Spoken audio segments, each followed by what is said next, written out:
Trump ഉപരോധം കടുപ്പിക്കുമ്പോൾ Iran ഒരു കൂസലുമില്ലാതെ ഞെട്ടിക്കുന്ന മറു നീക്കത്തിന് ഒരുങ്ങുകയാണോ?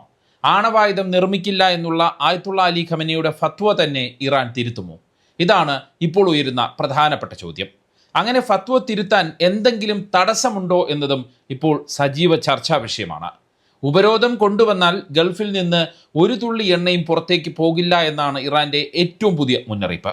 ഒപ്പം ഹോർമൂസിൽ നീക്കങ്ങൾ കടുപ്പിക്കുകയുമാണ് ഇറാൻ റിയാൽ ഡോളറുമായുള്ള വിനിമയ നിരക്കിൽ റെക്കോർഡ് വീഴ്ചയിലുമാണ്. ഇത് ഇറാന്റെ തകർച്ചയുടെ ലക്ഷണമെന്നാണ് അമേരിക്കൻ അനുകൂല നയതന്ത്രജ്ഞർ പറയുന്നത്. പക്ഷേ എല്ലാത്തിനെയും അതിജീവിക്കുമെന്ന് ഉറപ്പിച്ചു പറയുകയാണ് ഇറാൻ നേതാക്കൾ. ചൈനയും റഷ്യയും ഇറാനു വേണ്ടി നീക്കങ്ങൾ കൂടുതൽ സജീവമാക്കിയെന്നുള്ള റിപ്പോർട്ടുകളും പുറത്തു വരികയാണ്. അതിനിടെ പാകിസ്ഥാൻ സൈനിക മേധാവി ഇറാനിലെത്തി ചർച്ച നടത്തുകയാണ്. ഇങ്ങനെ ഇറാനുമായി ബന്ധപ്പെട്ട ഏറ്റവും പുതിയ 5 സാഹചര്യങ്ങളെക്കുറിച്ച് പറയാനാണ് ഈ വീഡിയോയുമായി വന്നത്. അമേരിക്കയ്ക്കെതിരെ ഇറാൻ നടത്തുന്ന മറു നീക്കങ്ങൾ എന്തെല്ലാം? അതാണ് ആദ്യത്തെ പോയിന്റ്. ഏറ്റവും പ്രധാനപ്പെട്ട നീക്കം ഇറാൻ നടത്തുന്നത് ആണവ കരാറിൽ നിന്ന് പിന്മാറാനുള്ള ആലോചനയാണ്.